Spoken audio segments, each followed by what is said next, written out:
You like listening to Elegbete TV radio. It's fun. This is radio like you never heard before. Elegbete TV radio, the pathfinder for radio. Let's go. This is radio like you never heard before. Elegbete TV radio, the best in entertainment and sports. Let's go. Let's go. Are you looking for where to get the most quality and affordable furniture in Nigeria? Then look no further because Chooks Interiors is your solution. From sofas to dining sets, tables, center rugs, you name it, we have got you covered. Check out any of our showrooms at Airport Road in Ikeja, Festac, or Alaba International Market. You can also find us on Facebook and Instagram at Chooks_Interiors. That is at CHUKS_Interiors. Call or send us a WhatsApp message on 0808 017 1229. That's 0808 017 1229. And we would love to hear from you. We are Chooks Interiors, and we offer quality for every budget. And that's all, folks. It's Elegbete TV Radio. Follow us on social media at Elegbete TV Radio. My name is Frank Idemudia Alapa. That's my name. Talking sports is my game, and I am the greatest. I love listening to Elegbete TV Radio. For undiluted, unadulterated, it's probably replicated but still not yet duplicated. It's sports only on Elegbete TV Radio. I seriously love listening to it. Hello, everybody. What's up, people? My name is Timi Dakolo, and you're listening to Elegbete TV Radio. Stay tuned. Elegbete TV Radio. Ready for new broadcasting. Listen. You are listening to Elegbete TV Radio.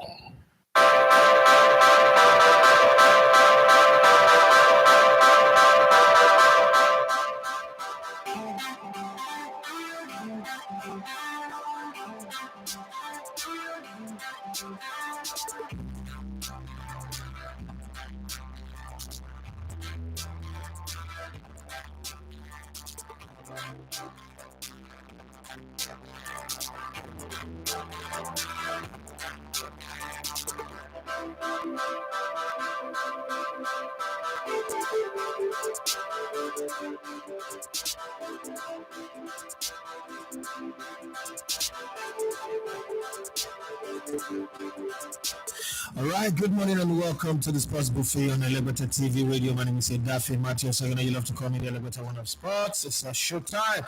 We've got 1 hour to run and possibly extension if the need be, but my call time is 1 hour, and in that 1 hour, try to be as good as possible using the precision of a surgical blade to dissect all of the talking points that are available. We're going to go back to go forward and to arrive at today. Yes, go back to what happened. I was there. I was in the stadium. I saw it.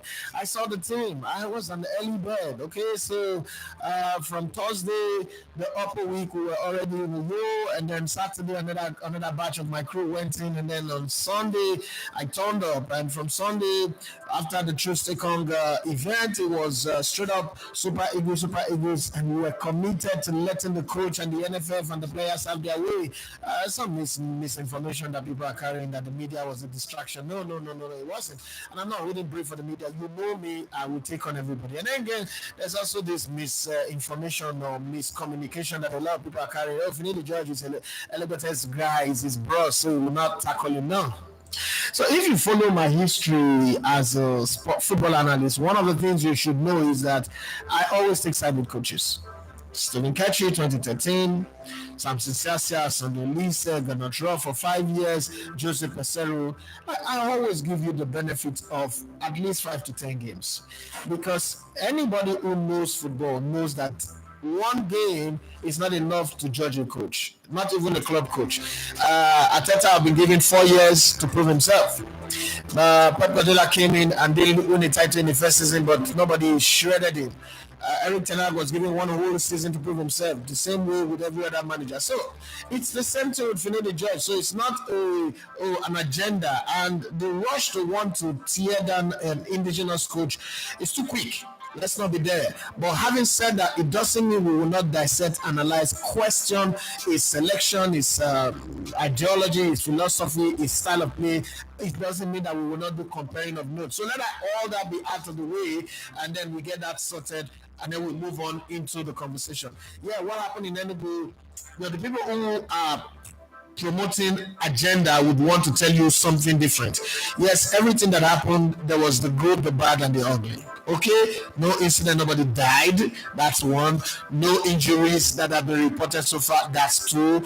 But I mean, I saw the good, and I choose to focus on the good. There's a whole lot that we'll talk about, but if you have any question, please be fast with it. Leave all the hailing, leave all the good morning, bros. I hail you. Leave all that. It's Monday. Let's be a bit business-like and be focused, so that we can attend to all of, not last minute. Everybody starts remembering what they were supposed to say that they did not say. But there's a whole lot. England is in crisis. I mean, Iceland beats England 1-0, and then everybody is getting pissed. 2016 at the Euro, who knocked England out of the Euros? Yes.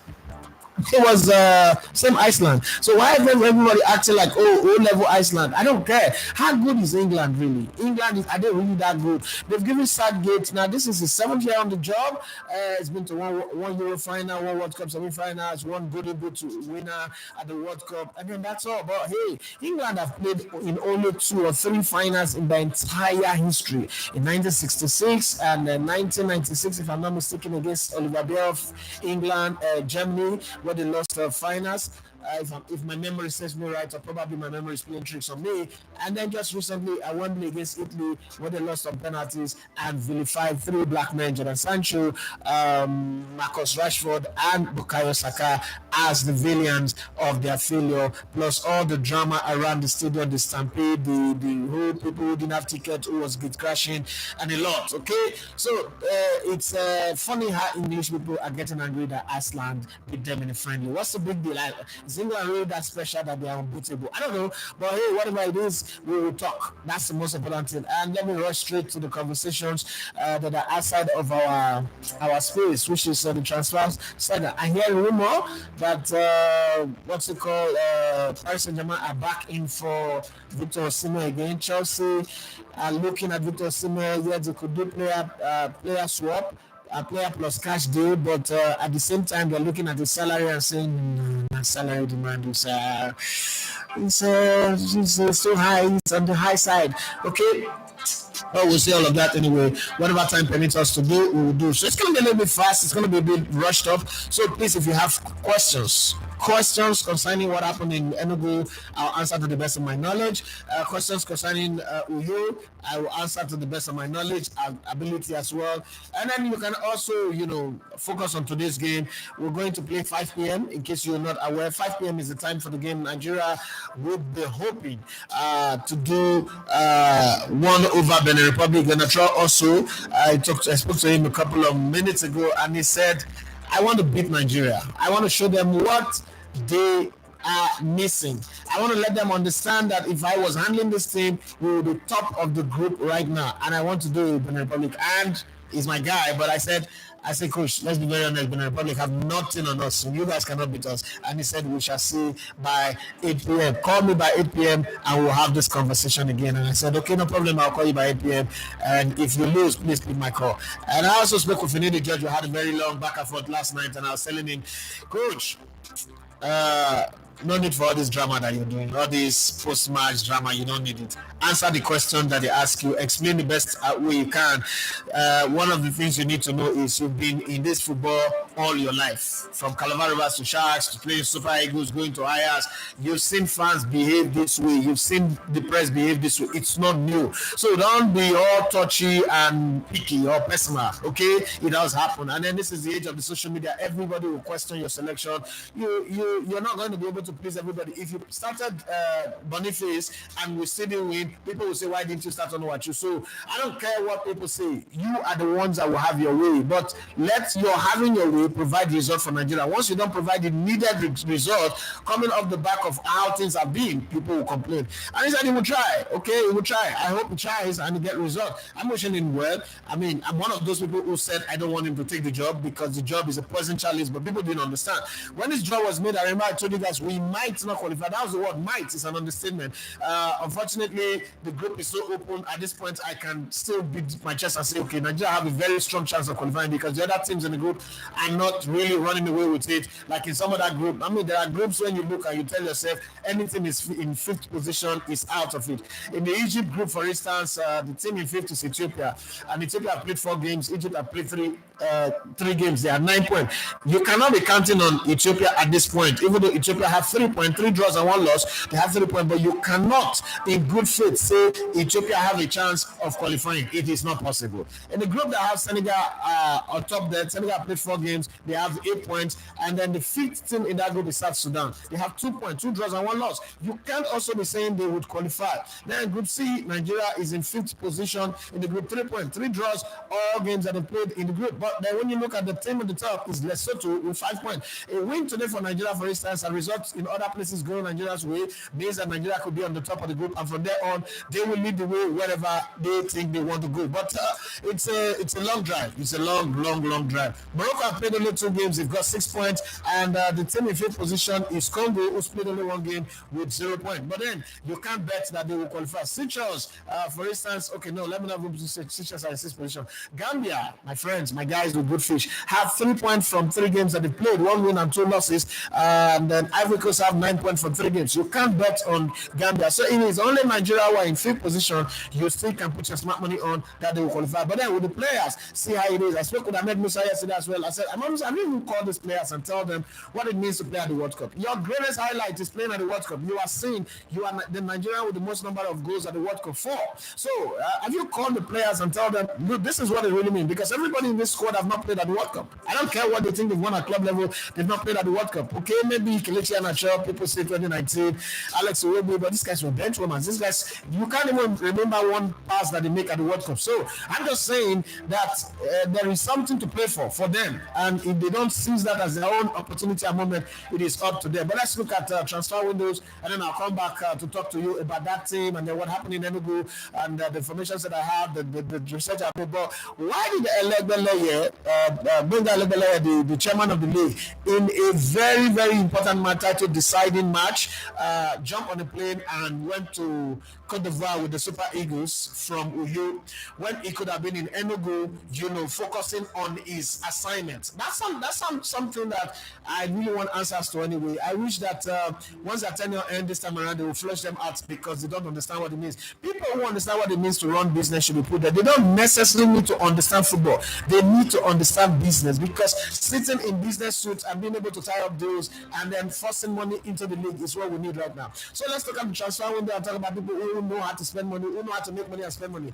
Everything in touch with Albanian striker Armando Broja, 22, from Chelsea in a £30 million deal. That would be a good one for Chelsea. Also, if he stays fit and out of injury, it would also be a good one for Everton. I don't think that Armando Broja is a bad player. He just haven't managed to stay fit. So if Everton can find and conjure a way to keep him fit and stay, active, then it will be a threat. I think Shandai could be getting the player that he really does need in his team. Okay, if Batoram is a goal scorer, if he could sort out the difference between his left leg and his right leg. Wolves have agreed a deal to sign 20-year-old Portuguese white player Rodrigo Gomes from Braga. Every Portuguese player have a second home in Wolves. Arsenal are told they will have to spend 50 million to sign 26-year-old Brazilian midfielder Douglas Luiz from Aston Villa. Aston Villa put the player up for 100 million. Remember 2 seasons ago, Arsenal offered to, after went with 3 bids. First they went 15 million, they went 20 million, and then they went to 25 million, and those bids were rejected. 2 years on, the player is even 10 times better than the player he was 2 years ago. Now Arsenal, I remember in January, Arsenal just knocked the door, just ask, check, who is us, who are you? Arsenal, okay, what do you want? Douglas Luiz. So if you have 120 million, please don't even bother us, we're not going to open the door. And then Arsenal went back, okay, like children seeking sweet treats during Halloween. Okay, but this time around, because Aston Villa are pressed to the wall in terms of financial fair play and all that in the new the rules in England.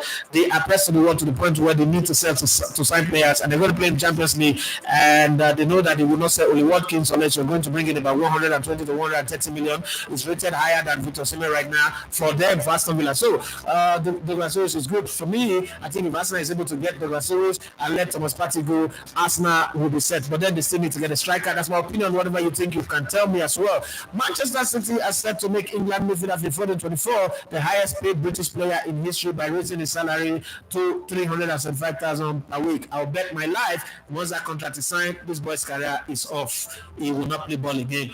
That's what I'm saying. Arsenal and Manchester United remain interested in Bologna 23-year-old Dutch forward Joshua Zirkzee. Joshua Zirkzee, who is also wanted by AC Milan. So let the bidding war continue. Bayern Munich have made an opening offer, about 30 million for Fulham's 28-year-old Portuguese midfielder João Palhinha. He's been on the market for the past 4 seasons, but he still keeps staying where he is. I don't know where we'll end up this time around, but let's see. Former Arsenal goalkeeper Jens Lehmann says he is unsure whether current boss Mikel Arteta is the right man to lead the club. That is what we say somebody is yanning Opata. You don't drink something we say not supposed to drink. Toilet water mixed with some Igbo, make him talk like that. Wrexham co-owner Rob McElhenney says he has given up hope of former Wales and Real Madrid forward Gareth Bale before signing for the League One club. That's not going to happen. This man is more interested in golf than he is interested in football right now. Let's be very, very honest. So forget about it. The Welsh club are also in talks with English goalkeeper Arthur Okonkwo, 22, over a permanent deal after his release by Arsenal. Saudi Pro League club Al Nassr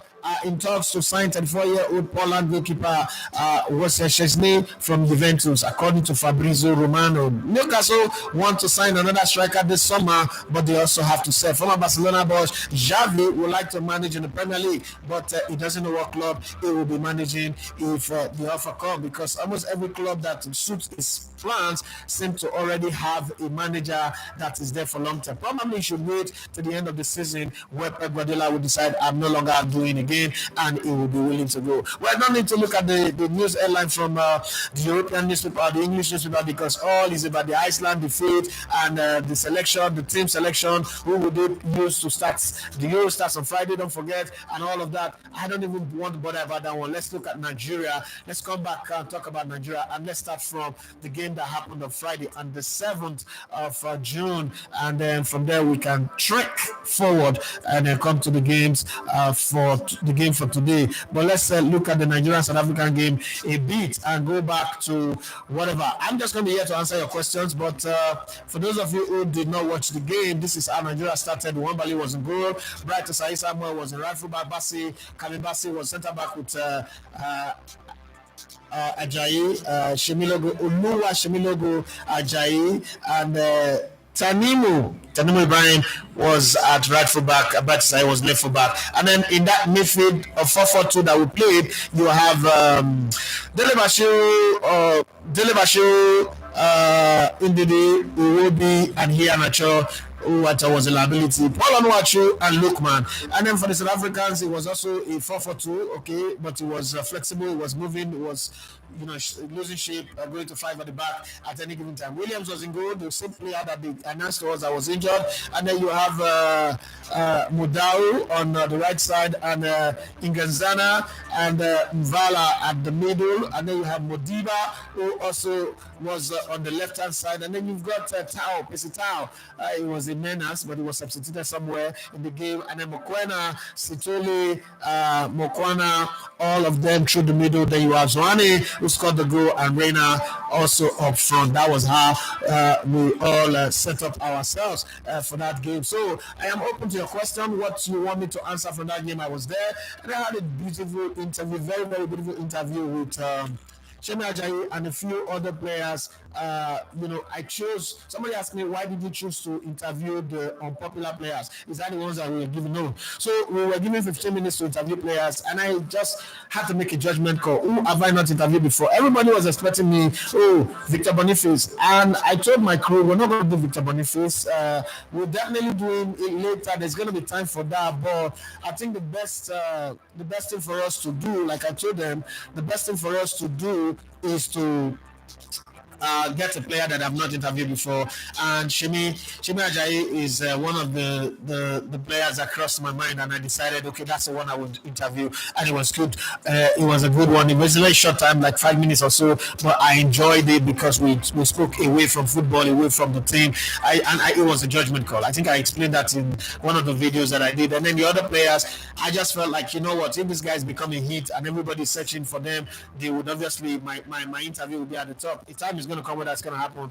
I think the miss that I make, the interview that I did not do that, maybe I felt a bit bad, was Bashiru. I had a chance to do this interview, but we were running with time and I had to choose between him and Shemi Ajayi. And I mean, I think I'm proud of the fact that I did Shemi Ajayi, but I would have loved to do Bashiru as well. But we'll have time to do all of that. Having said that, now let's come to you guys. What do you have to say in Enugu? What happened in Enugu? So let me give you my take, because everybody's been sending me messages WhatsApp. We've not had your take. This is my take.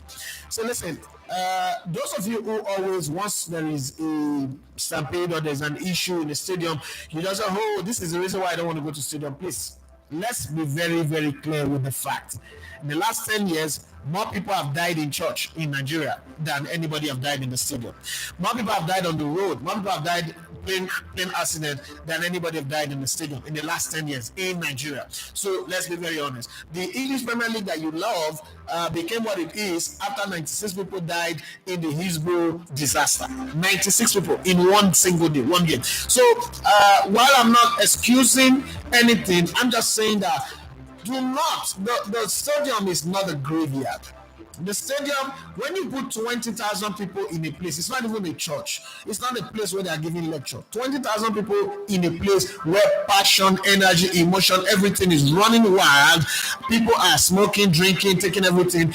Anything can happen.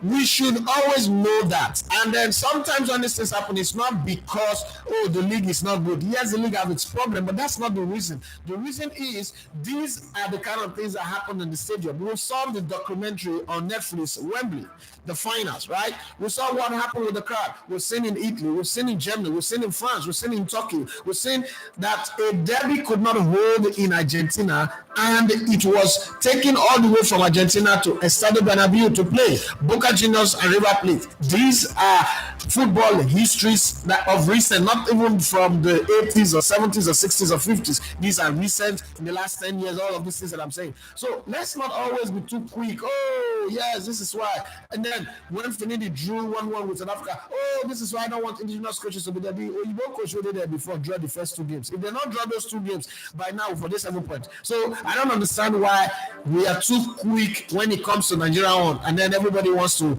complain. And then again, when journalists write stories about players, you people complain. If the story is negative, people complain. Oh, we are seeking attention. Why can't you write like Yoruba people? See the kind of things where Yoruba people they write about Bukayo Saka, about the black players in the English team, even the ones who never play. And then they blame for defeat against Arsenal. If now when they write that story now, when I go to talk say, oh, because they beg us, we beg them money, they not give us money. That's why we're writing like that. And then the same people say, oh, why can't you write like English journalists? If we do story like English journalists will go snap picture of players when they do with their girlfriend, players when they do club. If we do those kind of stories, when I go fit take them, when I fit bear them, the one that they do very, very emotional. Meanwhile, no matter what happens, please click on the like button. It's very, very important. I cannot force you to give us super chat. I cannot force you to give us gifts, but please click on the like button. We can't have 82 people viewing our 28, the reverse number, 28 people clicking the like buttons. It should just be normal. It should just come natural. But hey, it is not. So let's look at the comment. Let's start with the comment straight up. I think I'm going to run that one out today at the best of my ability because I have a few other things to do. That's why, not because I don't want to have extra time. That's seriously, I'm talking very, very fast today. Talking like my radio days. But then we're going to try. And I'm going to say today, Finidi and his boys on one side, Enugu Rangers versus Enyimba on the other side. Then MPFL leadership on another side for their blunders to the economic value of the league. Bros, talk to us. Just tell you say good morning about house. Now full showdown to do. Super Eagles must saw by force to do. We hope so. We really do hope so. Okay. Noah in Yoruba says, bless money boss, shoot, we are ready. Spirit and Life channel, let's stop hyping Boniface because the day he plays is going to disappoint you. He needs to what's the point? I don't understand what you're saying. He needs to regain his fitness. His form towards the end of the season is not worthy of him starting for Nigeria. Collins, I don't sure I say good morning, boss. Good morning to you.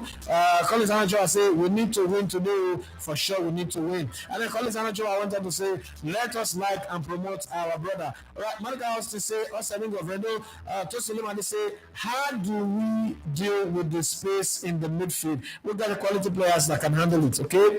Let me answer that midfield question. I think that Finidi George started the game with too much caution. I'm not one of those who cares about whether I started Boniface or not. So let's start with the Boniface talk. After he came back from his injury, I'm not sure he started any game to the end of the season for his club. Omar Katuba even went to a press conference and asked his manager that Nigerians are asking why he's not starting. And he explained that, look, this guy got injured before the AFCON. That's why he didn't make it to the AFCON. And by the time he came back, some of that guys are already playing and the team is doing well. You don't just wake up and change that, okay? And you have to gradually integrate him into the team. And that's why he's coming off the bench. And I think that the coach, Finidi George, thought in the same light. And I thought he also got a knock in training. So tactically, the coach decided, you know what, I'm not going to put this guy right now who is not fully ready to go. If he goes and then relapse in injury, there's going to be a problem. Let me first of all probably warm up the opposition and see where we go. If we're leading and the game is be comfortable, I bring him in. But if not, he's going to be on the bench. That's the coach's call. Because I also asked him that question, and he just threw the question back at me. He said, how many games? This is why he threw back at me. How many games have he started since he came back from injury? And you know, in that one moment, I was like, okay, yeah, coach. Yeah, I didn't say coach. I said, bros, okay, you got this one. You got me on this one. Now, are we sitting here thinking that the Super Eagles is just a place where anybody can just come in and start and be a regular? I started on Onacho because Onacho is a regular striker, and then again the defenders for South Africa are taller, and Onacho is good with his area ball. He was expecting that his wide men will supply the crosses as much as possible because he knew the way he set up his team that his team is fit and then they will dominate possession, and so the crosses will come in. But unfortunately, they didn't come. Of all the time that Onacho was on that field, there was 3 crosses that came to him. The first one that went off, that I thought was a corner, but the referee said it was a goal kick, and then the other 2, and then the other ones was him dropping deep because of how the distance between the wide men. Kelechi was just on the line, was there not coming in. Ademola Lookman, as good as he was on the ball, but at sometimes I thought this is me now. I thought he was playing for himself rather than playing for the team because it just seems to feel like, oh, I'm the guy who won the Europa, I'm the guy who scored the hat-trick in the finals of the Europa. You guys, watch me. This is my show. It's not going to be the Ademola Lookman show. It's football, okay?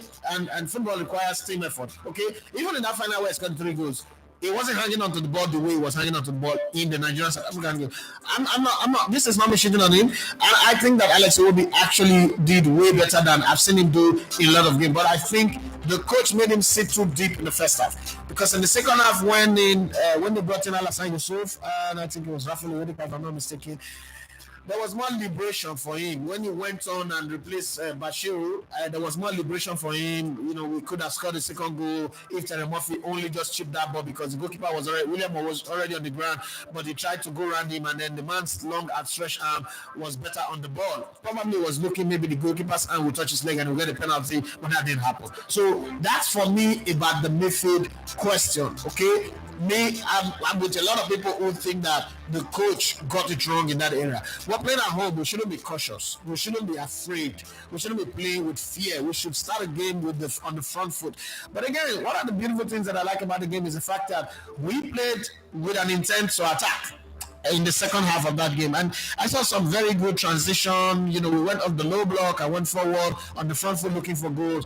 I'm just hoping that we could start a game looking for goals like that from the get-go instead of waiting till it is now late last 25 or last 30 minutes, and okay, let's press the nitro button. Now this is not Fast and Furious. If you have a nitro, use it from the start, from the blast of the whistle, use that nitro. Okay, we started again, first 5-10 minutes we were on it, and then we lost it. We lost the plot for 20-25 minutes. We were on the back foot, and then we came back again, started the second half very well. But Bashir did that. The referee, only the referee know why he did not award us a penalty for that true on goal ball that he was tackled, and that eventually ended up his game. It was hard for me, but only the referee know why he did that. Then what I did, the said today is a must-win. Victory is ours. Tosi Adebambo say, I have been watching a lot of analysis on the Super Eagles match, and all they have to say is to blame the coach that has given us a good football to watch after a long time. I think the boys are overrated. The whole team needs overhauling and needs more hungry players to execute our matches. Well, what am you blaming those analysts for is what you're doing. I think that at the end of the day, the onus is on the coach. Like I told Ahmed Musa this morning, said the onus is on the coach to, first off, get the players. That's why I said tactics, formation is overrated. Get the players on his side. There's a message I sent him some time ago. I said one of the biggest problem with ex-international coaching the Super Eagles is that they focus so much on what they did for Nigeria in 1994 that they forget that these players need to be told what they can do now.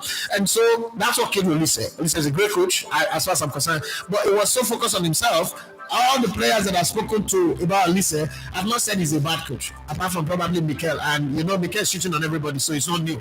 But all the players that I've spoken to said Olise spent too much time telling them about what he did as a player, how he was good in 94, how he made the first assist and the last assist and all that. Then sometimes they kind of like wonder, like, are we here to play our own football, or we're here to be told history lessons? So I told him, I said, don't go that route. Find a way to speak to the hearts and minds of these players and get them to be on your side, to want to die for you. That's what Jose Mourinho does. So you're going to take a leap from that. It's going to be hard. It's a collective. All of us wants to go to the World Cup. Some people, not even me, some people wants to use this World Cup to jackpot.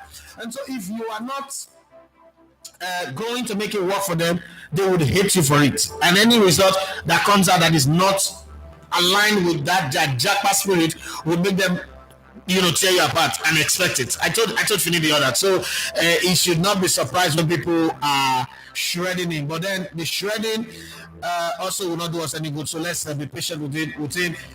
Just to add, those of you that won those 2 books last week, come and pick your book. And then I told you guys I will order more books, more of the same, 1,000 times on the same road. I have gotten 10. I've already given out 1 already, so there's 9 here. I will decide who I will give as we go on the show. All right, thank you very much. A lot of people are on the show today. Please don't wait to click on the like button. I am begging, I'm pleading. If you've not subscribed to this YouTube channel, please do wait to subscribe to the YouTube channel. We're really working hard to present to you the best content that we can offer. Okay, within storytelling, we even grow into shooting short movies for YouTube. But we need our subscriber base to rise. So if you've not subscribed, just click on the subscribe button. It doesn't cost much. People still send me a message in my DM. How much do I have to pay to subscribe? No, the only one you pay for is membership, or you want to give us super chats. That's when you pay, and that's free will. That's not like, to subscribe is just click on the subscribe button, click on the notification button, and you are part of the channel, for as long as you want to be. So please do where to click on the subscribe button, and we are good to go. Let me continue with the questions, the comments. Sorry, Odulia Remileka say is just a friendly self, Jare. They should calm down. England will still not win it, no matter how brutal Southgate is trying to be. Okay, Olatunji Mana say, what do you think of United survey on Eric Ten Hag taking this long, considering that they are interviewing coaches while the survey is on? Don't you think it's a bit disrespectful? I need your opinion on this. Well, it was disrespectful to be saying the coach will be fired leading up to the finals of the FA Cup. right? That no matter what the result is, they will fire him, they'll change their coach. Now, having won the FA Cup and the manner in which they won it, they are not looking at it like, okay, we won it against Man City. Man City, apart from the loss against Real Madrid, did not lose any game after they lost to Aston Villa in November. In that period of Man City losing to Aston Villa, Arsenal lost, I think, 5 games, okay? 4 games in December, 2 before Christmas, 2 after Christmas, and 1 against Aston Villa in the New Year. And you look at all the teams. So for Man United to beat them in the final, kind of like, jam the trigger, the safety of the gun that they want to use to fire him. Like, okay, now we can't shoot. We want to shoot, but we can't shoot because somehow we've done this before with Louis Van Gaal. And are we making the same mistake? Are we going the same route? So they are overthinking this thing. And at the same time, the word disrespectful it's not what I want to use in the post FA Cup finals situation. The reason being that if you are a Man United fan, I'm sure you're not happy with the overall outcome of the season. But again, as a football analyst, this is how I look at it. I'm one of those people who said Erik ten Hag would be fired at the end of the season. And my reason for that was the fact that as much as I agree that he had a pyramid, a truckload of injury crisis, which is no fault of his, other clubs also have a truckload of injury crisis. But then there were times where his substitutions were not right, his tactical approach were not right, and then there were some games that this is Man United, they should win, okay? And then he was unable to make some of the big calls when he should make them. When Rashford is strolling on the field, he still leaves him there to play. Those moments for me cause to question. It's just the kind of reason why I always say that Arsene Wenger, I'm not going to be able to like Arsene Wenger. I don't care what anybody says because I question his judgment in certain moments of the game. So for that, and then when you look at Manchester United, let's be fair, Manchester United also has spent enough money to be challenging, not even winning the title. I mean, Man City have a team and a manager that is incredible. It's intimidating, it's overwhelming, right? So, but when you look at the investment in the last 10 years, Manchester United should be constantly challenging for title, not struggling with Chelsea in 10th, 8th, 9th, or 11th position, all through the season. That for me is also sad. And then when you look at the fact that as bad and as horrible or as terrible as Chelsea season was, they still finished above Man United. Man United, the number of goals they conceded, the goal deficit that they had in the season, you could say to yourself, you know what, Ineos should just come in. It would be nice for you to start afresh, start your project with your own man. So that's the reason why I am backing Ineos. But the way they have not gone about it, I've left a whole lot, little or nothing to be desired. I think that by now they should have a ready-made replacement waiting in the wings. Okay, we're here now. I like, there should be brutality sometimes in management. Management is not niceness, it's not charity. So, okay, thank you very much for winning the FA Cup. Thank you very much. Now let's discuss your severance package. That's why I like what Chelsea did with Mauricio Pochettino. Okay, thank you very much for what you've done, but you're not the guy. We've seen enough to tell us that you're not the guy we want to go forward with. We're going somewhere else. Bye-bye. Mutual understanding. Everybody go their way. Right? So I think that's what they should have done. But that they are dragging for so long is not even putting Erik ten Hag in bad light. It's actually putting the Ineos group in bad light. Like, okay, you came in on the promise that you're going to take over the management of the club, the running of the club. See, that's why you invested in the club. You guys have known this club and the problem for a very long time. You're not strangers. You're not coming from Saudi Arabia. You're not coming from US. You guys are called English people. You know these things. You are putting a team together. By now, you should have already have a coach readily placed. The fact that you're still hawking the job and still interviewing coaches, and now we're hearing that Thomas Tuchel have turned them down. I told them, no, I'm not interested anymore. The different people that they're calling now, we're hearing Pochettino again in the conversation. Just make it, unpalatable and just expose the fact that it seems like, okay, Manchester United job is now officially a present chalice and nobody is interested in it. But we will see how it goes at the end of the day. But I just think that they've overstretched themselves in the way they are doing it. All right, Adebola Oluwaseun says, good morning, bro. Good morning to you. Jerry Sampson is always asking questions about relationship. I hope today you're not going to ask questions about relationship. There's a lot about football to talk about. He said, bros, good morning. The crowd was very massive. Red Derby yesterday, Rangers and Enugu. This is the best way to market the league. It would have been if the fracas that ended the game didn't happen. It would have been a very good marketing. But listen, if I am running the league, I will still use that as a screen. So first off, let's be very, very honest here. We when Real Madrid signed, Real Madrid is a very big club. It's a massive football club. It's an institution, not just a football club. It's an example for everybody to follow. Real Madrid represent what AC Milan was in the mid 80s into the mid 90s, right? They are an institution that is the example of what everybody should follow. They are what everybody desire. When in Brilla we used to have this line and say, what others wish they were. I don't know if that line is still relevant for today anyway, but back then it was really relevant. Real Madrid are the example to follow. When they announced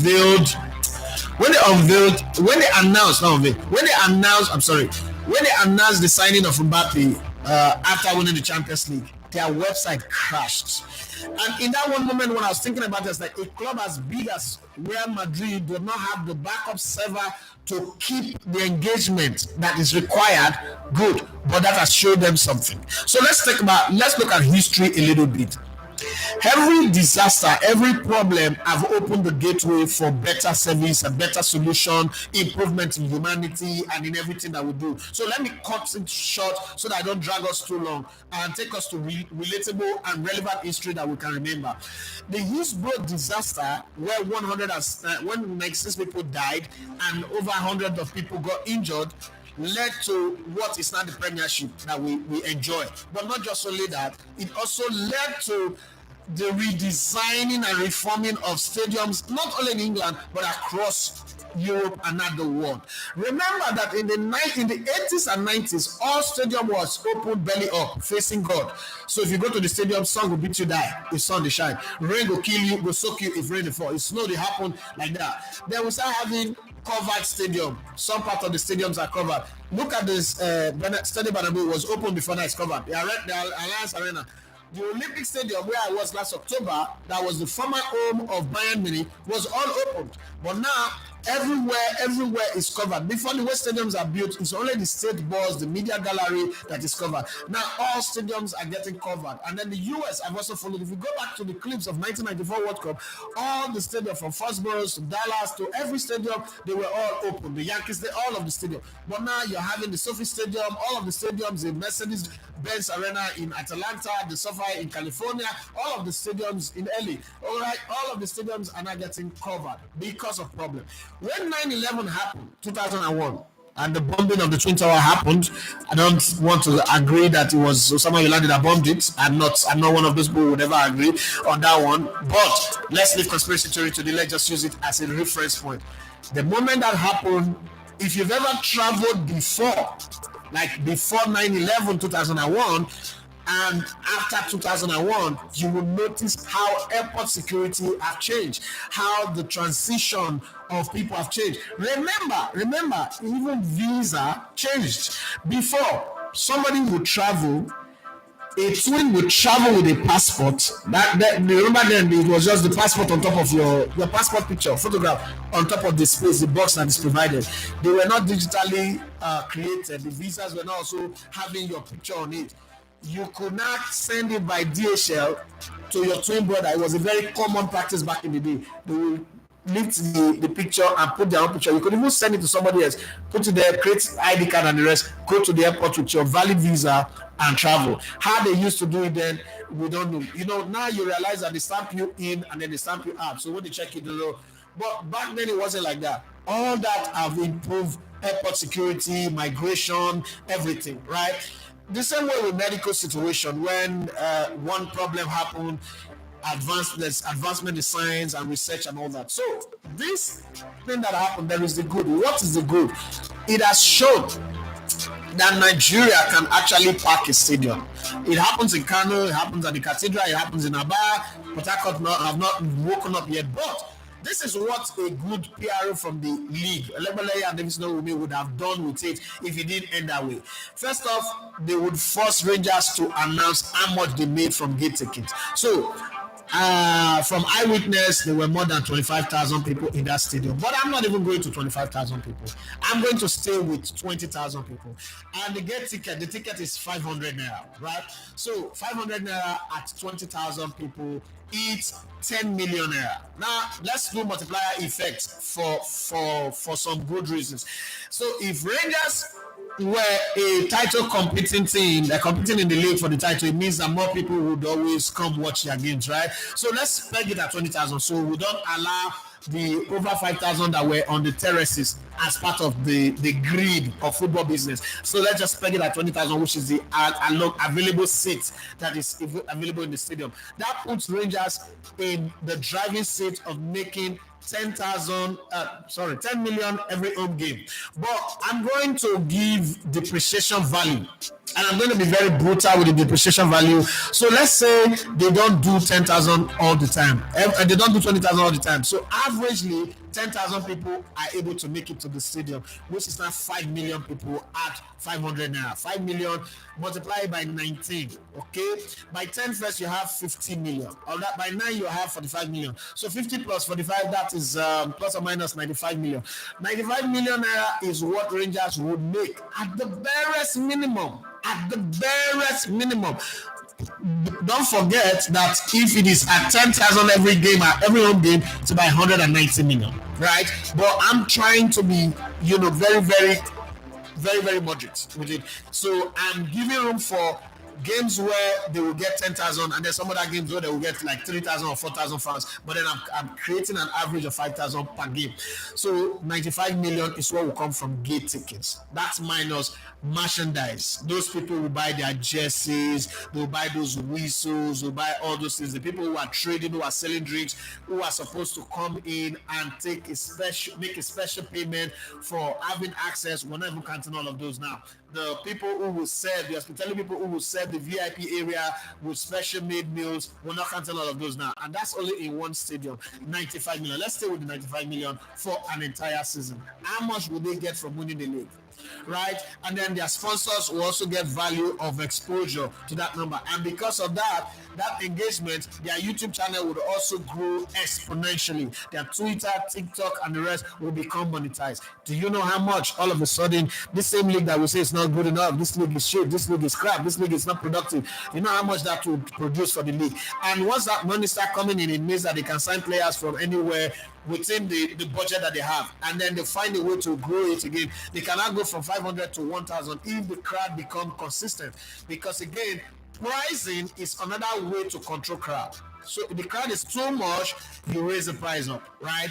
When there is demand more than supply, you know what you do? You raise price to control, to regulate it. So you can go to 1,000. What does that tell you? 10,000 people, 20,000 people at 1,000 is 20 million already. So multiply that by 19. You're seeing what I'm saying. All right. This is me excusing FA Cup matches or other competition, continental games. I'm not even adding those to it. I'm just saying basically the league. And then if you take that to all the other clubs that can afford the size of that stadium, do you not see now that the league is a lot more lucrative than a lot of people give the league credit for? But hey, now let's look at the disaster. The game itself was a beauty. It was a beauty to behold. It was a very, very good game. Everybody saw that game. It was nice. The coaches came in. They were ready for it. I saw Yema in Uyo, and I was talking to him, and I said, I really would wish Finidi Selechukwu to win the game, and he was flabbergasted at me. It was peace. So you don't want me to win. I said, guy, you have much time to win the league. You're a good coach. There's no doubt about it. But Finidi Selechukwu from MFN to Plateau United, and now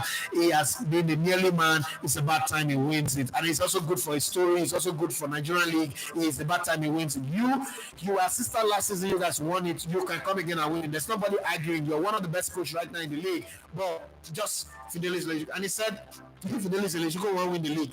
Not be over ahead, though. Fidelis needs to win them on his own terms. And after beating Rivers United 4-1, after Rivers United scored first, and then Yemabo took over, I knew that this guy is ready for something. Okay, he was saying it there. But my blame for Eyiba is, I'm asking, if Eyiba was playing in South Africa or in Egypt or Morocco, Tunisia, Algeria or Libya, and this type of thing happened on the continent, would they walk out of the field? They cannot. They will not.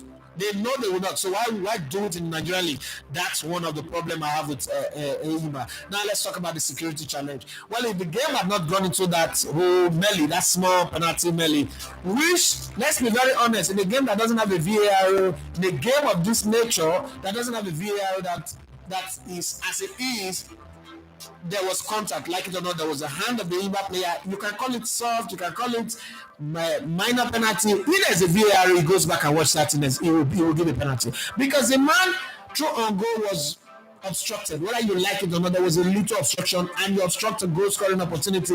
It's a penalty. So for me, it's a penalty. It's a soft one. Call it whatever you want to call it, but the way people are now using it to say, oh, this is what makes Nigeria League not to be good. This season, we've seen Odegaard hold the ball with his hand inside the box, and the referee did not blow. We've seen David Raya pass ball to Gabriel Magalhaes, and he hold the ball with his hand in a very stupid way. The referee did not blow. Instead, they replay the ball. So we've seen all of this happen in football outside where we're looking at, where they have technology, where they have everything. We've seen the VAR being so maligned in England that Wolves officially came out and decided that they should call a vote to vote out a VAR. They just, find a compromise and kept it.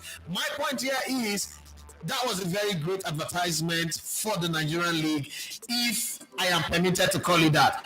People would focus on the 1 second, 30 seconds, 1 minute fracas, but the whole package of that game, that was the moment where the game will be sold. Why the Benga Elegbeleye was not there? Well, I'm not surprised. I don't think it deserved to be there. It was nepotism, tribalism of Sonidari. And I saw Sonidari claiming glory, halfway through the first half on Twitter. And I had to give it back to him. That we not have respect. I don't have respect for public servants who are crooked, okay? I have respect for everybody, and you don't have to be a public servant first. When Nigerians are asking for respect for somebody, they're not asking for respect. I ask one guy, if this Sonidari was a poor organizer on the street, would you ask me to respect him like this? You're talking of respect because you think he's rich, but he's rich on the back of our money, of public fund. Government released money for the league to start, to run the league. Did he give the money to the league? No. So when I get angry, I'm not getting angry. It's just something personal. I don't know. He not take my baby, not sleep with my wife. I don't do DNA. Find out saying that Sunday Darren and I be the father of my children. So I don't have a problem with it. But I'm in an industry where his actions directly have affected it. And they're coming to take glories and insults to slap my face, especially me, who is an investor. Okay. And then you ask me, how do I invest? My camera crew will go and go so. Now you pay the money, what will you go there? You just say anybody they sponsor me. The accommodation where I go stay, the flight when I go from Enugu come back to Lagos. We went to you from Uyo to Enugu back to Lagos. Now you want pay that crowd will enter there, they destroy, they damage the camera. Now you go pay me. So when I say I'm an investor, what are you investing? Do you have any club in the league? That's the problem. When you on Twitter seeing those beautiful pictures before the melee, when you're not happy that Nigeria League, so Nigeria League pictures can be this fine. Yes, we work very hard to buy expensive equipment, and then some people come out to take glory for doing that. We're using the league to steal money. Well, let's move on and get past that one and see where was I? Jesus Christ. Sorry guys, I'm trying to find out where I stopped. Okay, it was Jerry Sampson. Noah Yoruba says England have so many very good players that can win anything, but need a coach that has flair and work rate to take them to the next level. A German or a Spanish coach will be of good help for them. With the Spanish and German coach go winner for their country first. Not the rush. Sometimes we just rush at the scene, we give people credit anyhow. Lord Mayor say we will beat Benin today. Moreover, why are Benin playing all matches in Ivory Coast? Because they don't have a stadium that is good enough to host a CAF match, a CAF competition in their country. So that's why they are playing in Ivory Coast. Okay, Adebola Oluwaseun for me say I want to see Alex Iwobi on the bench, Kelechi on the bench, and change of mentality from the boys. I don't think Alex Iwobi was bad in that game against South Africa. Yes, in the first half, he lost our ball. We had a chance where he skied the ball, but I don't think it was really that bad. Okay, Olaoye could play in his stead, but I think I love what he did in the second half. He came up to the game, he was moving, he was running, he was trading passes, it just didn't happen. So I wouldn't put him on the bench, but I mean, you guys know my position with Kelechi Iheanacho. I don't think that Kelechi Iheanacho have any business in the Super Eagles. I've been saying this since 2019, and I'll keep saying it. Kelechi Iheanacho have absolutely no business in the national team. But I mean, people, when you say you don't like Igbo people, and my wife, my children's name are all Igbo names. I don't understand how not to like Igbo people. The other one you say, I think we need to find a way to deal with the long balls. Teams might be exploiting that against us. The other one you want to say, Douglas Luiz would be a great addition to Arsenal. Not me, I say, boss. So there was a debate on ESPN on winning Euros is harder than World Cup because it was a comment made by Mbappe. What is your opinion? The World Cup is harder than the Euros. The fact that Mbappe have won the World Cup does not mean you should talk rubbish. First off, Europe have only 5 teams that are good, 5 or 6. England, I don't put England in the good team. Europe does not have any team that is great team. So in Europe, you have France, Germany that is, there or not there, Italy that is there or not there, Holland that is perennial on the achievers, Spain that is, rebuilding, and then England. Who are the other ones? In the World Cup, nobody in your mates, nobody send you, anybody can beat you. In Euros, you can predict it. Euros is like the English Premier League. There's no surprise. Nobody's going to come and surprise you. Maybe once in a while, Denmark in 1992, Greece in 2004, once in a while that happened, but the usual suspect will win it. The World Cup is harder. That's why it's every 4 years, it's harder. The fact that you've not won the Euro does not mean it is easier to win the World Cup than the Euros. No, I disagree with Mbappe on that one. Churu Sasewu says that the question I'd love to ask, especially with regards to the Super Eagles and the MPFS Star match, you will answer in the course of the show. However, would you take shares? No, I would not.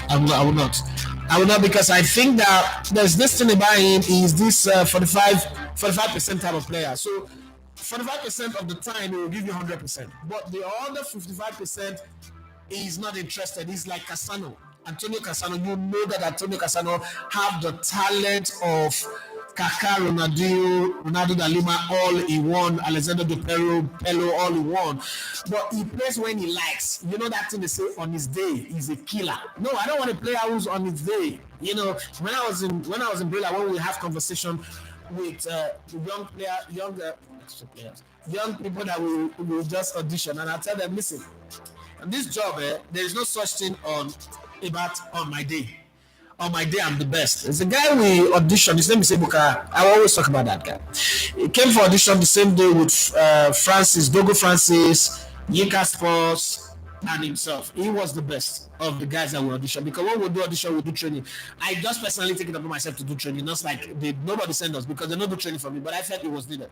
And while we were training them, I made a comment. Probably that comment was wrong. I don't know. But I said this is the guy that would displace Femiraji from Brilla, because the guy was just good. He was that good, excellently good, right? And he had better football knowledge than Femiraji. And I think he got into his head. Then I told him to go to Onisha.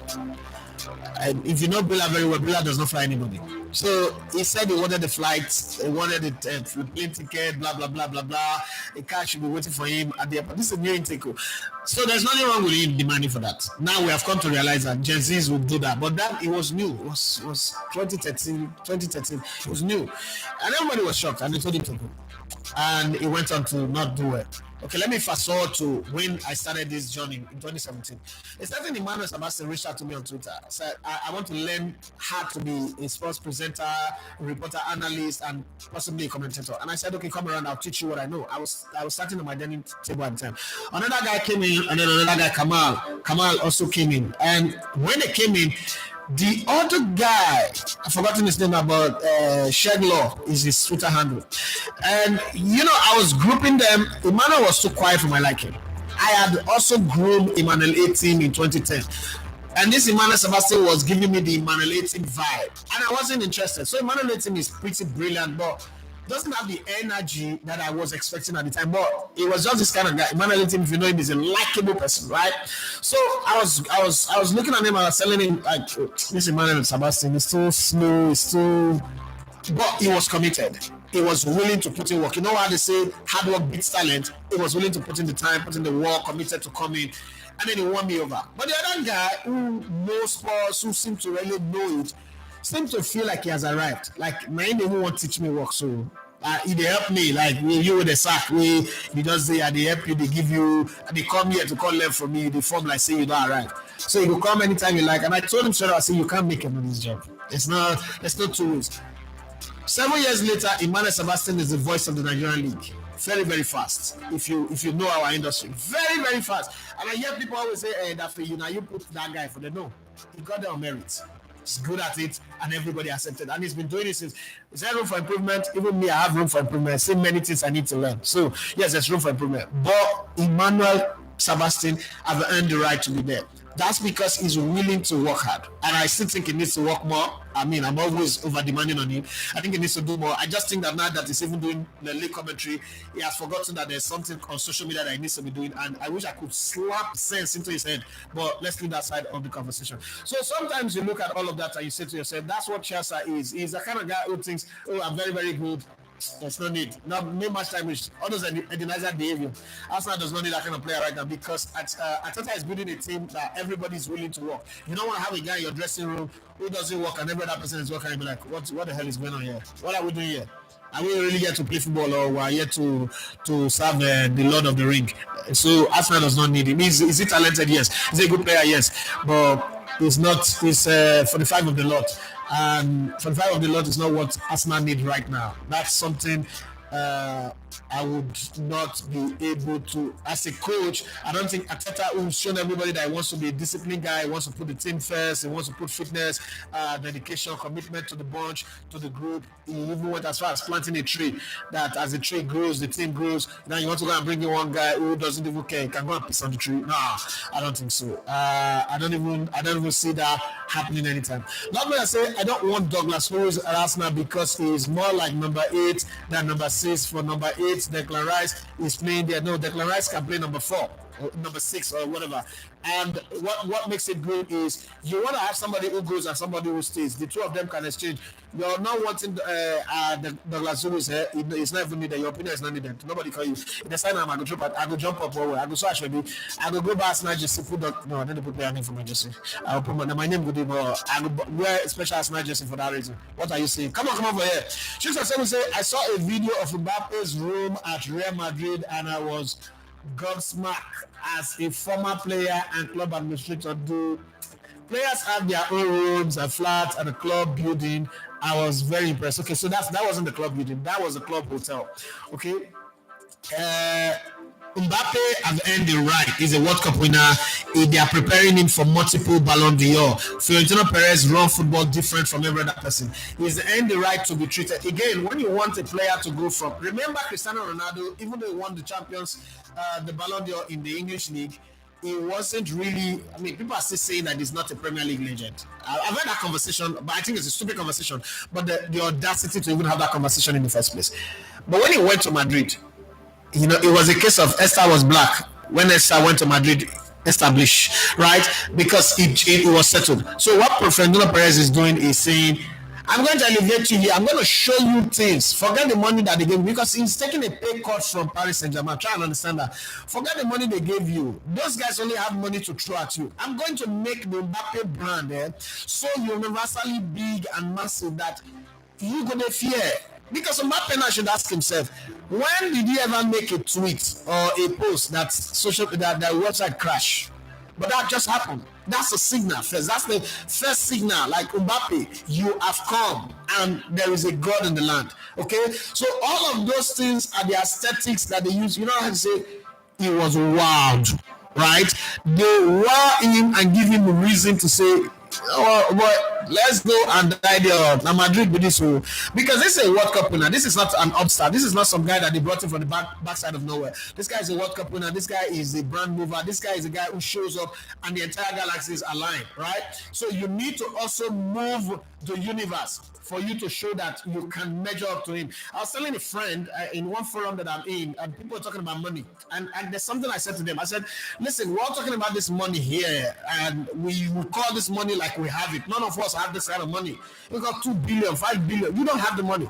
I say instead of looking for this money now, okay, first thing you need to do is go and build capacity to be able to handle it. If not, you will die.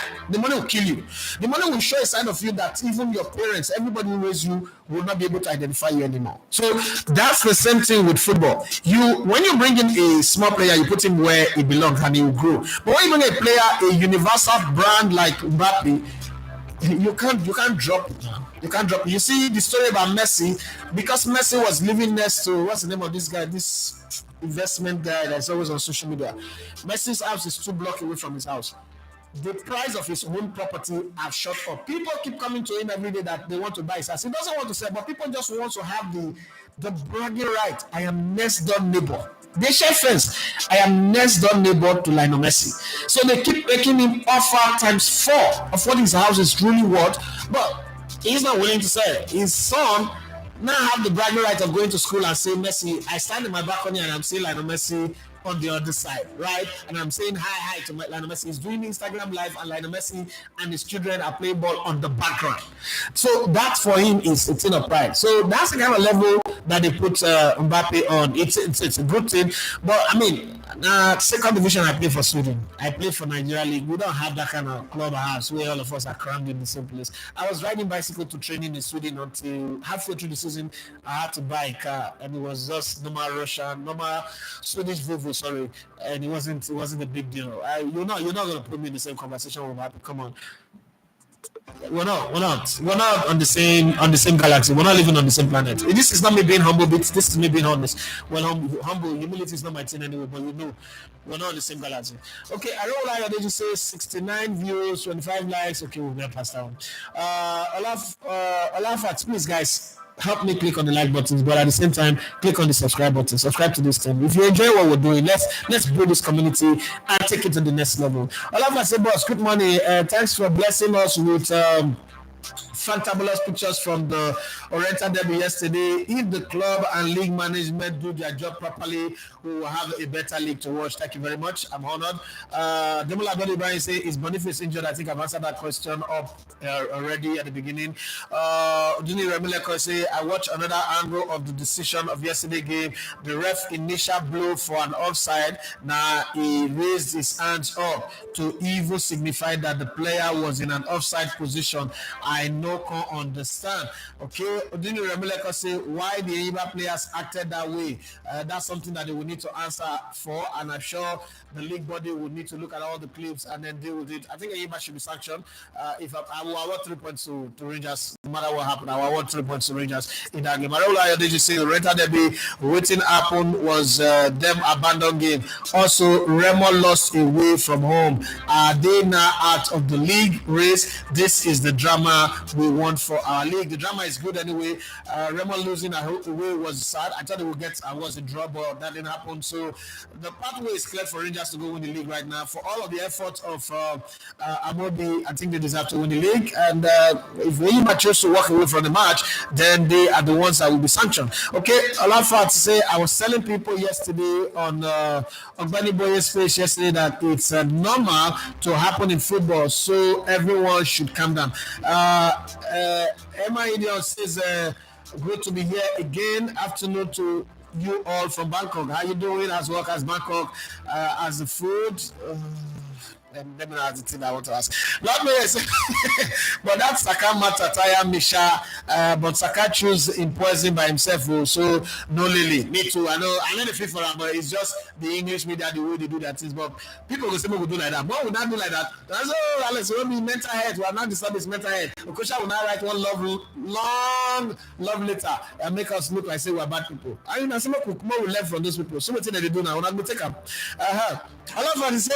Me going forward. I think Eyimba should be heavily punished because this is the second time they are trying to attack the officials. The other day against Canopilas in Aba, they did the same thing. My Michael said, good morning, everyone. We have to appreciate Oyibo Pass ourselves. I don't know why we do that anyway. Oluwadarejo says a draw or loss today, and we forget about playing at the World Cup. We will still have South Africa to contend with in the final analysis. I think we'll beat South Africa in Joburg anyway. I just think we'll beat them in Joburg. Fatutu Abiano say, Elevator, good morning. The fans are not the biggest problem. The biggest problem is the admins of the NFF, MPFL, Rangers, and AIMA. This game in recent years have always attracted witchcraft, yet no control plan. I guess that's what you want to write. Light says that Finidi Judge is just a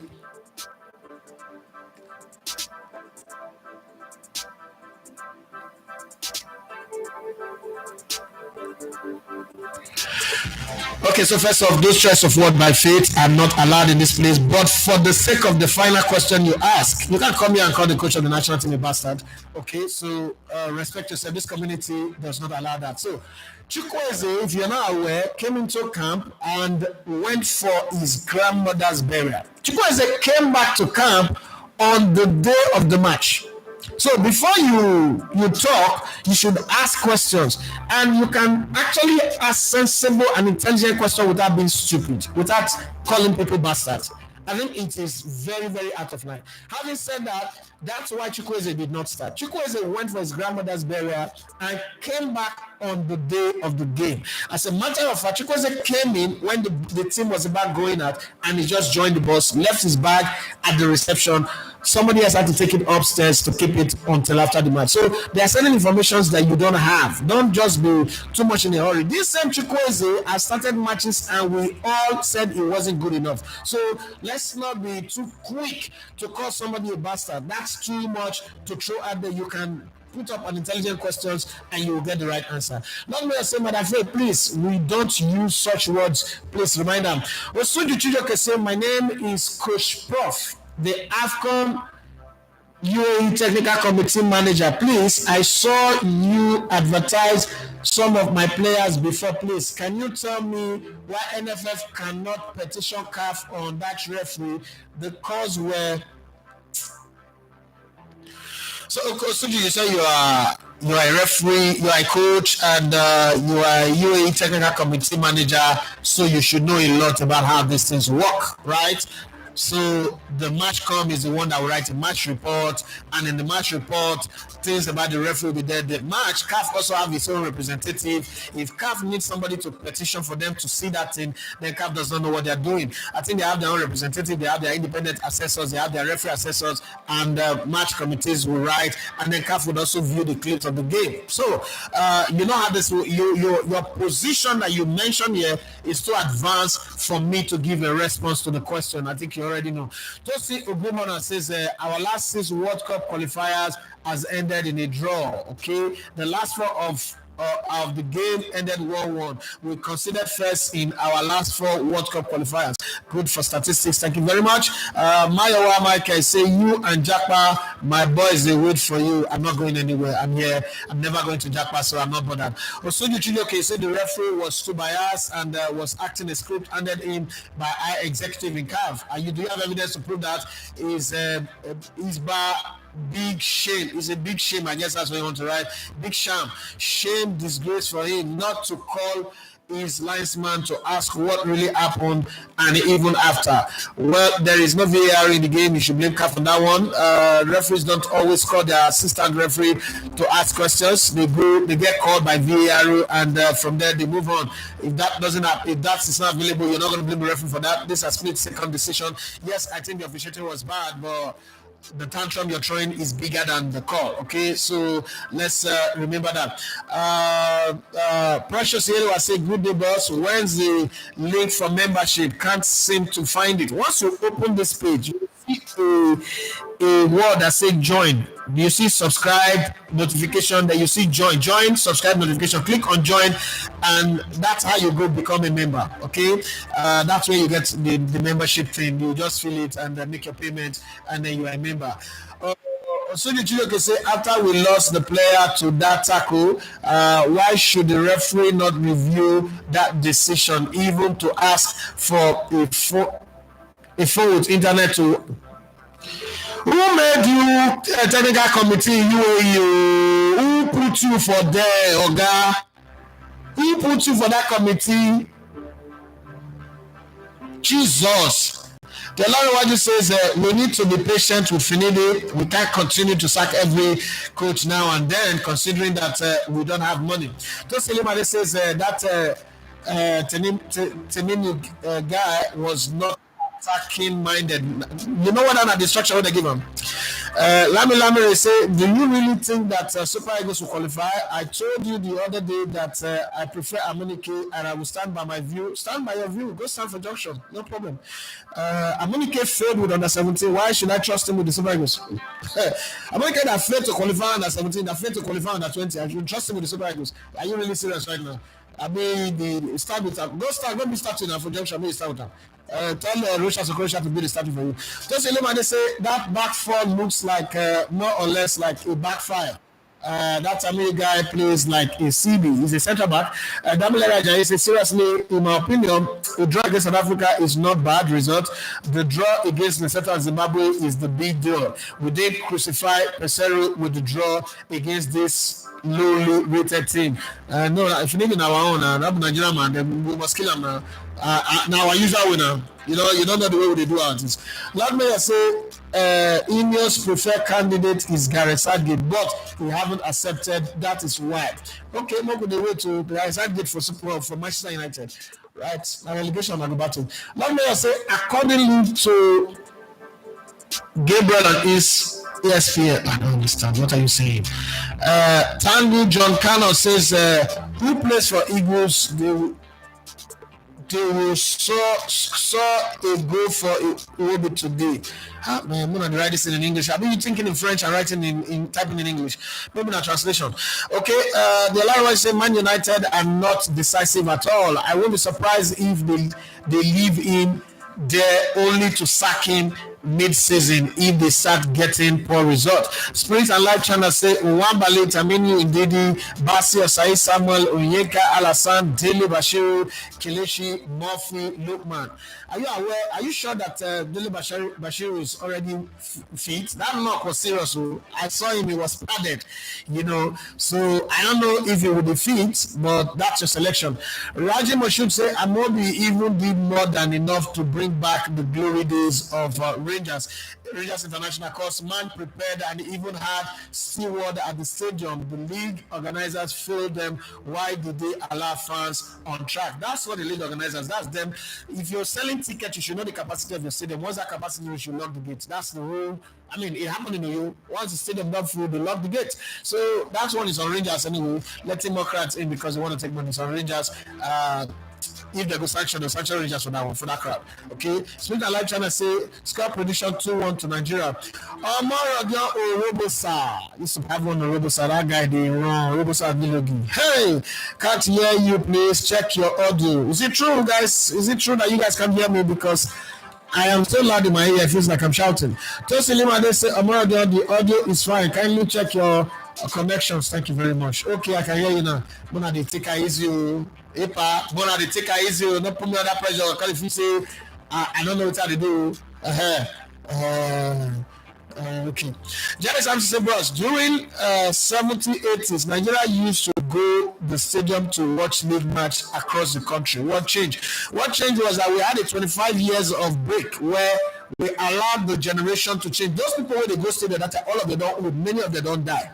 The new generation, they didn't have football to watch. They didn't have, because we created a generation that sits at home. When I was growing up, my love for football started with the 1986 World Cup. But after the 1986 World Cup, we were playing in the streets. Think out. Me and you, we grew up playing in the streets. We know our neighbors, not just the next door neighbor. We know our neighbor all through the streets. We know their papa, we know their mama, we know what village they come from, we know what tribe they are, what church they attend, what school they go, where they work. Do you know that today, if you live in a compound like all those apartment buildings, your next door neighbor, you don't even know the color of the inside of their house. You don't know their name, you don't know anybody. You see them, you walk past them, they walk past you, hi, that's all. So we created a community. We used to have communal living, and we created a community that's different. Everybody is locking themselves at home.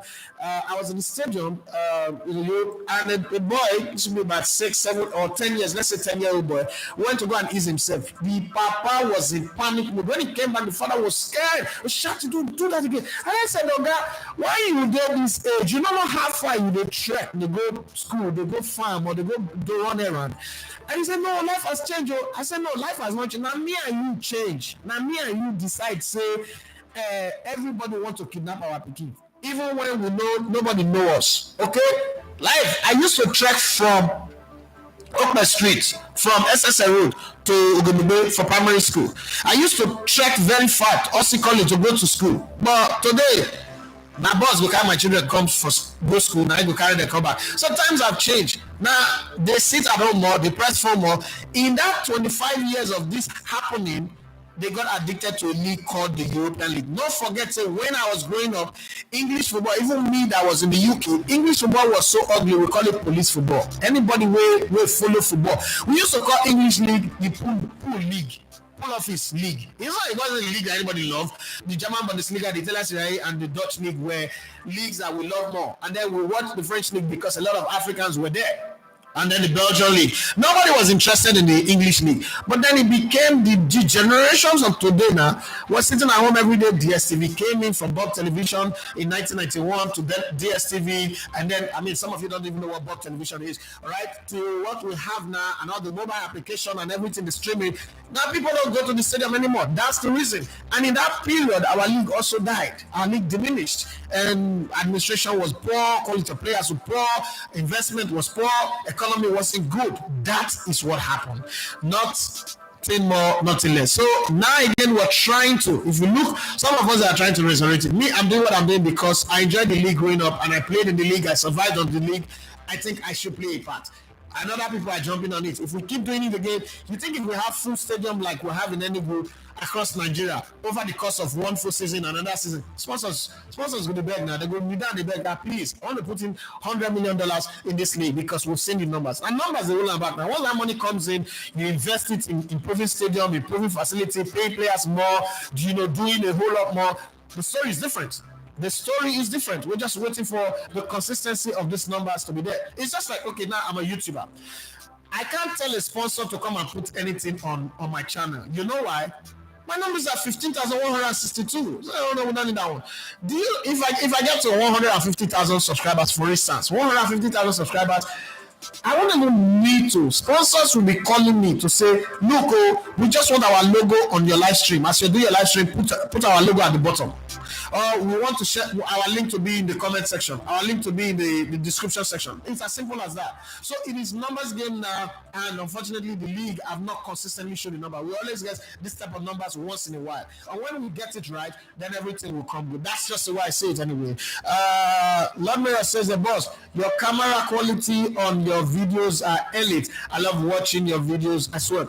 So the thing is, now let me tell you why that is. And I've seen a lot of people ask me, okay, why are that people not like that? Listen, before you put people under pressure, try and understand where they are coming from. I started with a DSLR camera, very small DSLR camera, and when I was doing the league, people don't get paid.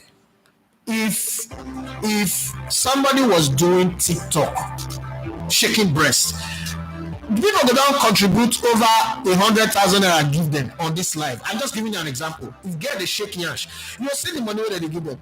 People where they do sports content know say they need to get money. You saw those people they do skit on them Sabinos and the rest. They make money. So if you want to go buy expensive camera of say 12 million, 15 million to do sports content, knowing that people not really they support you. People look at our channel. We have 15,000. Are we not doing good content? We are. Are we not putting out the best? We are. It's just my belief that my name should be attached to excellence. And then again, if I want to present our players or our team, I mean, Musa said something to me that was very shocking. He said, boss, I follow you. He said, how do you make money from all of this expensive work that you put in? Because when I watch your videos, it seems like exactly what they do in Sky Sports. I say, well, to my wife, they ask me this question all the time. But unfortunately, I've reached here. I'm Ferrari. I cannot come down to Toyota. No disrespect to Toyota. I drive a Honda, so it's not like I'm yabbing them. But I'm not a Ferrari. And in the industry, I'm a leader. Okay? See, on easy lies the head that wears the crown. I'm a leader. I need to be doing things that will let the younger ones come up and say, okay, if boss is doing this one, we can do the same. That's the reason why it is like that. It's not like, oh, I've also heard people say, oh, the reason why that he's able to do those things is because footballers are giving him money. And I've asked people, listen, there's some footballers that's giving me anything. No, you go and do interview, they'll give you dollars now. No. There's not a footballer, and I say it publicly, there's not a footballer that's giving me a dime. I have good friends. I have the Elevated TV family WhatsApp group. Those guys are my support base. If I cry, if I cough, I need a millionaire, Mr. Best, Linda, Mauro Henry, Peter were not there. All these guys, Precious and Muscle, they go reach the money come from somewhere because they know say this guy where they give so if they build something where they change the ecosystem. That's the kind of support. I wrote to Rego and the rest of that's the kind of support system that I have. But do you think every other small boy, the Kadesh that is using phone, or all of these guys are using phone to do video, do you think they have that support system? They don't. I started out using phone as well, and I know how many people mocked my video at the time. So give them the room to grow. Give them the room to get support and get the kind of support system that I now have. And I still need more. My greatest support system that I need is subscriber base because subscriber base will make it easy for me to get sponsors. When you watch some channel, you see different sponsors being advertised on it. If we get the kind of sponsors, then we will do more. We'll even do film that we put here, right? But we're not there yet. We're still trying to grow. But I just tell myself that, listen, if you're going to put your name on something, let it be good because you're competing against Netflix, Amazon, Hulu's, what's that one, that iPhone, Apple TV, and the Paramount, CBS, and the rest of them. Those are people you're competing with. When I uploaded the Semi Ajayi video, and I think his brother saw it, I was like, wow, this is Sky Sports Standard. I was impressed with just that comment that they shared with me. Like, okay, that's nice, it's good, but it's not easy. There's the chances that you can't handle stadium, they go fight for stadium, they damage a camera. You're gone. You've lost maybe 25 million naira worth of camera, and you can't replace it again. But hey, it is what it is. But thank you very much for the observation anyway.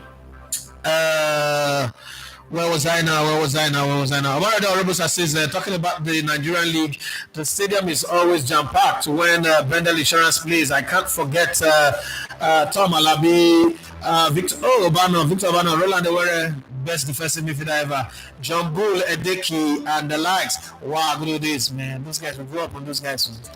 All them bad boys by them. Wow, times have changed. Times have really changed. This name that you just mentioned, it's a great man that we grew up or like we want to be like. Lame say you said that Kelechi Iheanacho has no business in the Super Eagles. Why, sir? Please give comprehensive analysis. No, I don't owe you that one. Go stand for where you stand. Don't meet Amunike analyze that for you. Spirit Alive channel say if we draw today, we start preparing for AFCON. The Olaro said because Mbappe lost the World Cup and has not won Euros doesn't mean he can downplay the feeling. Mbappe, yourself know the feeling back in 2018, no minor. Right, to say why are Nigerians so hostile towards Finidi? A draw against a well-organized South African team in this first competitive game, a team who almost knocked us out at the AFCON. It's Nigeria. This is Nigeria. Nigerians are the most difficult people to please. So forget about it. Right, leave them like that. We don't do the system long enough. Oseni Oluwaseun Fumi says the sound is okay, but it can be better. I don't understand. This sound not good. What I want to do again? Make a turn to church sound. Your listening device now you go check out. Spirit and Life. I have like the best microphone that is available for this type of production. Spirit and Life channel say Kelechi Iheanacho can be motivated how now? They want carry woman give and make it the Shamfa inside stadium. But now leave this motivation talk to play for Super Eagles. So where is Jessima be enough motivation to go World Cup? Be not there for a dream to go World Cup. Which are the motivation? I bet when I know they talk all this things. They motivate Afuni, they come motivate Chukwueze, they come motivate Victor Boniface, they come motivate Nwabali. I don't make it shift to you. That's how I play ball. See, show me any place where Kelechi Iheanacho since under 17 don't play 10 consecutive games. Show me any place. The other coaches should need to motivate her. Joseph Segun said, do you think Mbappe is an overkill and Real should have gone for a real number 9? If you were Don Carlo, how would you fit Mbappe in the real team and what formation? So I think that Jude Bellingham would come down into the midfield as a diamond. Is so Madrid would play the same exact way that Chelsea played when Carlo Ancelotti was with them. Jude Bellingham was just filling the space that the striker should be in. He will come there, and I think the conversation. If you watch the games in the semi-final, the game against Bayern, you would already see that they were already planning for Mbappe.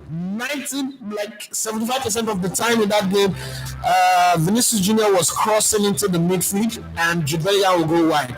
Because Mbappe comes in, he would obviously drift wide like Thierry Henry and Robbie Perez, right? He's a center forward, but he doesn't stay center. He goes wide, but we know he's a center forward. So when he drifts wide, Robbie Perez comes into the midfield and come in and score. So that's exactly how he will play. He will play and then have Vinicius Junior and most likely Mbappe up front. Those are going to be the two guys there. The create space for them to play. It's very simple to play a 4-4-2 that can evolve into a 4-3-3 with ease. Okay.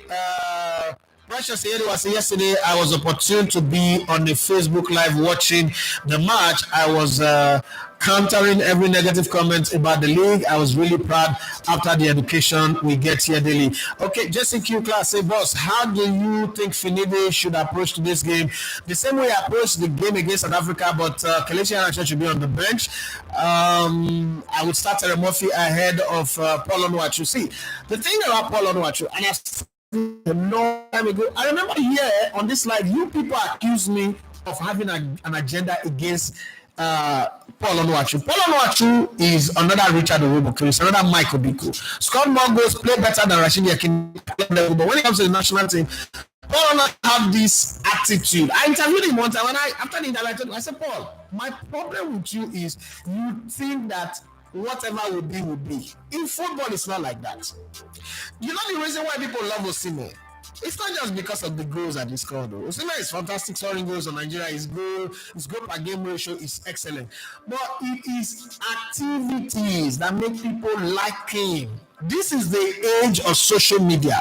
People like jege, people like activity, effici, people like efikoko. Do some activity. Don't just come in like a bolo with sour. Don't do some eating like that, boss. I'm not that kind of guy. It's okay, you're not that kind of guy. You go tell at the end of the day, are you a good goal scorer? Yes, but you know the way you don't come in like bad weather, people would always see it. And, you know, it's like when I started on radio, there's this thing somebody said to me that I'll never forget. He said the microphone would amplify everything about you. So if you're sad and you're talking on the radio, the listeners will feel your sadness. If you're happy, you're talking on the radio, the listeners will feel your sadness. And I didn't get it then, but you know, you're just starting, you don't even understand all of this thing that people just throw at you. But as you go, the thing will just come back to your memory and you're like, okay, I need to be happy. So I started to deliberately make effort to avoid things that will get me sad leading up to my show. So you can't provoke me. I took charge of my own day. And that happiness leaned up. Listen, when I was really bad. Nigeria's never hated anybody on radio like I am, like I was. I mean, I don't see anybody as the most hated guy on radio. Like somebody said one time that in my whole life in radio, from 80s to 90s and now, I've not seen somebody that they hate like you. But the funny thing is, they still keep coming back to you. You know, like, oh, write petition, write letter that they should fire me, they should kick me out. This.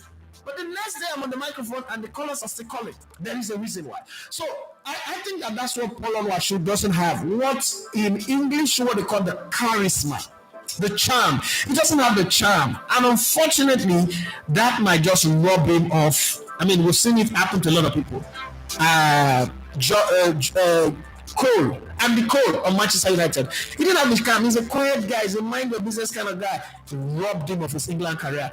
Robbed him of his even Manchester United glory. You know, they keep. You know, if you follow football over a long period of time, you would understand that. Okay, so I think that's the only problem is because even in the stadium before the game started, why would he start him? Oh, Paul Onuachu. I said, but the guy never ever kicked ball. What if he does well? Unfortunately, it is what it is. There's nothing. I don't know what to say, but it's one of those things where you just say to yourself that I wish this guy can just do something. and be different a bit. Maybe that would help.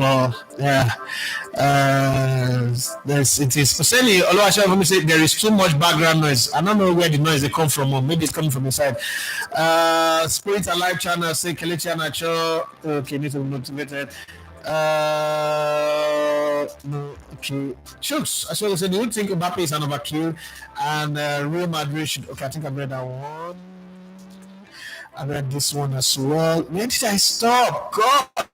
So many messages I'm skipping now. I don't want to skip anybody. I don't want anybody getting angry with me that I didn't read their message. Okay.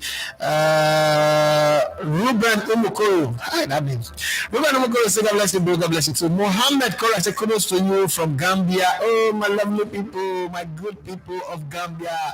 Thank you. Unfortunately, the scene yesterday in the Nigerian League is not encouraging. It is part of the game. At times, disciplinary body should take a charge. Thank you very much. Mike can say you get bad marks. I will hand you over to Bobo. Who is Bobo? Bobo again. Lord Mayor say daily trend yesterday is available. Okay. Agas say why does it take our coaches too long to make changes or change strategy in a game where it is very obvious that the tactics selection or setup is not working or has been neutralized? So let me tell you one thing about coaching. A coach always believes in his style, in his strategy. And when it comes to substitution, that thing that we talk about, coaches, when they select their first team, they have 60 minutes to play. Unless in extreme cases of injury or player playing extremely badly, they will give you 60 minutes. Substitution starts from 60 minutes in the head of coaches, unless in the case of bad play, say half time they get them out. Because you don't also want to destroy a player. You're not a coach that is there to destroy a player. You put him in and you yank him off like 9 minutes later, like Jose Mourinho did to Khalid Boularouche. People were excited about Jose Mourinho because he was winning. If he wasn't winning, after that moment, did you see Khalid Boularouche play football again? Have you ever asked yourself what happened to the career of that guy? And look, I've sat down with players. People are talking to me about how Nigerians have destroyed most of the northern players. Shehu Abdullahi, Sani Keita, Ahmed Musa, Nas Sadiq. You know, I never thought about it like that, but when I heard that, it was okay. Wait a minute. There's something here to listen to. Because when people make a case, you have to listen. I said, okay, this guy has a case that he's making here. So sometimes coaches also do not work because the guy that you're going to yank off today might be your savior tomorrow. That's the way football works. So if you lose him in bad faith, other players on the bench are looking like this coach. Now when you go for an night video, tomorrow night you do the same thing to me. Before you know you lose your job. So you want to be fair. It's in that fairness that you see people drag game up to 60 minutes because you might just think that the player will have a spark, a moment will happen, something will happen. Because again, sometimes some players are playing badly, like Onuachu was playing badly not because Onuachu was bad. Onuachu was playing badly because the setup was not helping him. Kelechi was not bringing in supply. Lookman was hogging to the ball too much. 3 crosses was for over 60 minutes. He got 3 crosses. The rest was long ball coming from the back now. Only 3 crosses in 60 minutes for 2 white players. You should blame the white player, but I saw everybody blaming Onuachu because again, he fits the bill of the victim. He fits the guy who doesn't look good for that description. Okay?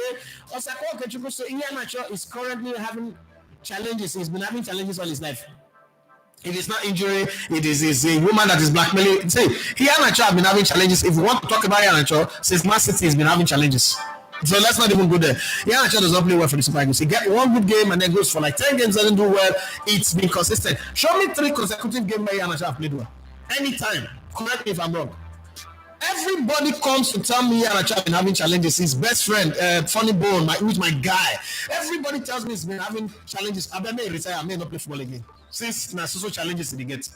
And then he's stupidly arrogant, rude to the core. Let's be very honest. It's just everybody like, let's be nice to him. Let's just say, wish him, let's see what will happen. But not too much. We cannot sacrifice the national team because of one boy. He's talented. What gets me sad is the fact that he's prodigiously talented, but he's not applying himself. He plays like, if we like, we will like, we lose, you're not consigning me. You're not going to carry that attitude into the national team. It doesn't work. It's a national team. So consider it a privilege to play for your national team. Not, I'm here to help you. If you like, do, like, not do. I don't know, like I say, here to click the like button. A lot of you want me say, audio good spirit and like that. That's a question to what happens to Finidi if you draw or lose today? I'm not going to jinx it with whatever it is. Let's the game happen first. Spirit and like the one that like to preach good and quiet church to me. So if we don't lose, I think I have a lot of want to go to the World Cup. And people I also hope to fund their trip to the World Cup. I'm not losing up on there yet. I could not get the best out of the game today. We'll start again. Spirit of Life says we need to gather enough points to get at least be among the best. We're not going to be the best players, we're going to be the top. We have a chance to top the group. The between us and the team at the top is super. If he says, I just feel he has not been his best since he returned from injury. Spirit of Life say I would just allow him on the left, but if not, they're playing North Korea. Why are we not saying the in same hand? When I go back to content on the letter and quality they make your face shine. Oh, I'm not that black now. When people say black, I wonder. I say the experience in the defense with players like Samuel, ball watching us. Oh, Sika is in the building. Shares. And the Aquaman is in the construction of SetUp apart anyway. Good to see. It's good to see. Have you back. When I stop now. David Ayodele say if Super Eagles cannot beat Benin, then it presupposes they will not go beyond group stage, even if they manage to qualify for the World Cup. If we don't beat Benin, we'll not go to the World Cup. Let me say, boss, time done. I'm talking about your son. That is Bobola. Oh, okay. You and I know that the call comes for you and you're bad maths. Okay. So like time I say, he only practically plays the ride for Fulham. Let him play there. Everybody giving us gifts or sending us thanks. That's when we spend money. It's just only having 100,000 people. And people always ask me, when we get to 100,000 people and people are commenting so much, what would you do? I will not make it members only and then general only. So general and then members only. I make one live open and one live for the members. So I have to plan in my head to you guys to make the chance that more numbers, more views means more money and then more investment. You see, we had one. Imagine if the league would be color. I mean, somebody said just that we. Well, I don't understand. My name is giving you 1 hour 14 minutes today, and I got to run now. And I hope that we'll do this again. It was fun today. It was nice. It was exciting. I hope that when the Super Eagles finish their game, I'll be able to come back here and take reaction. I promise you guys that one. I will take reaction immediately after the game, whether I win, draw, or lose. But I'm hoping that we will win. I'm hoping that we will win and we'll score loads of goals. Loads of goals might just be 2 or 3, but I hope that we would win and we would have a reaction. So thank you very much once again. My name is Daffy Manchester. I love to come in the Sports. I would like to say that be a good person to the people around you and be a good person to your country, and be a good person to your society and your community. As a goal, Niade says the Super Eagles can't afford any more epileptic performances. Win all the other matches, go to the World Cup. Otherwise, we'll watch others go. Thank you very much. Bye and have for yourself a wonderful start to a brand new week.